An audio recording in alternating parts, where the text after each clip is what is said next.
जब बहू ने खा ली हंसने वाली दवा।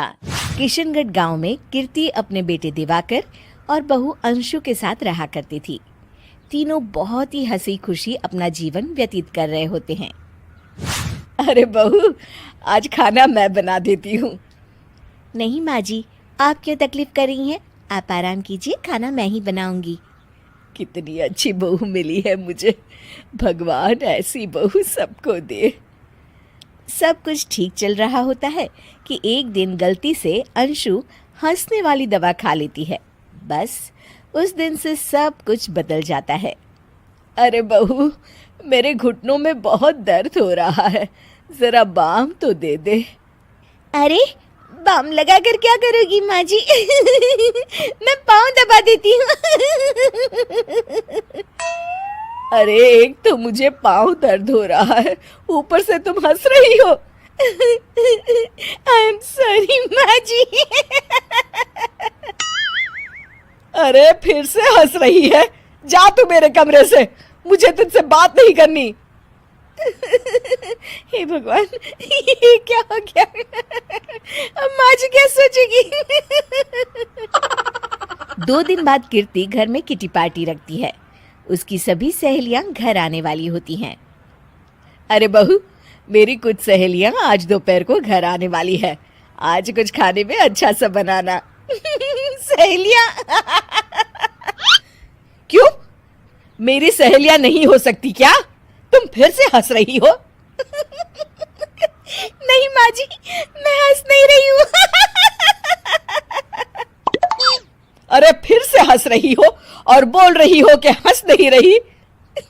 नहीं माँ जी, मैं तो वो तुम जाओ मेरे सामने से और किचन का काम कर लो, जाओ।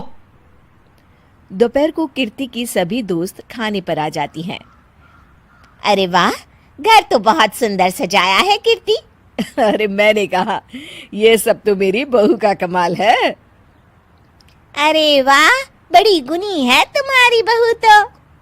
हाँ हाँ, खाना भी अच्छा बनाया है। हाँ, बहुत ही गुनी है। तो हमको नहीं मिलवाओगी क्या, या छुपा कर रखोगी अपनी हीरे जैसी बहू को? अरे नहीं नहीं, अभी बुलाती हूँ। अंशु, ओ अंशु, बहू रानी। अंशु बाहर आती है। जी माँ जी। बहू, ये सब मेरी सहेलियां हैं, मिलो सबसे। नमस्ते आंटी। नमस्ते बेटा, बहू तो बहुत अच्छी मिली है तुमको, किस्मत वाली हो तुम। किस्मत वाली? अरे क्या हुआ? हंस क्यों रही हो? नहीं नहीं, मैं हंस नहीं रही हूँ। तभी अचानक सांची के हाथ से चम्मच छूट जाता है और उसका कुर्ता गंदा हो जाता है। अंशु फिर से हंसने लगती है।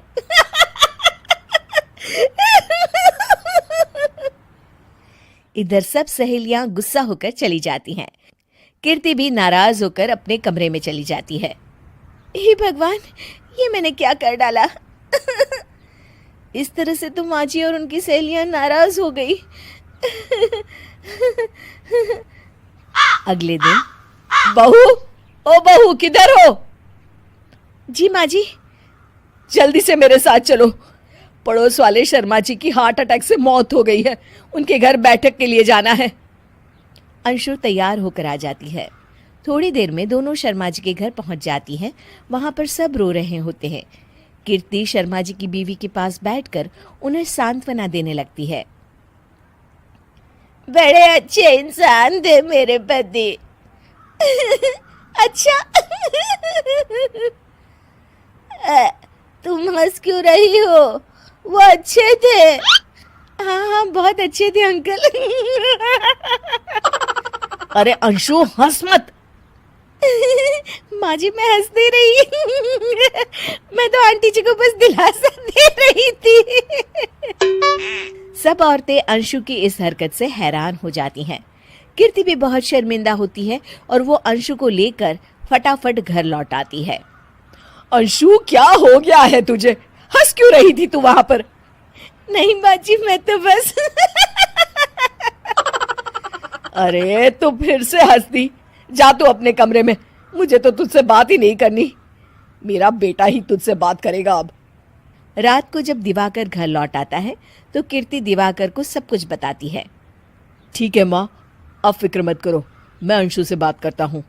दिवाकर अपने कमरे में जाता है। जी आ गए आप? कैसे हैं? मैं तो ठीक हूँ, बस सर में हल्का दर्द है। सर में दर्द? अरे इसमें हंसने की क्या बात है?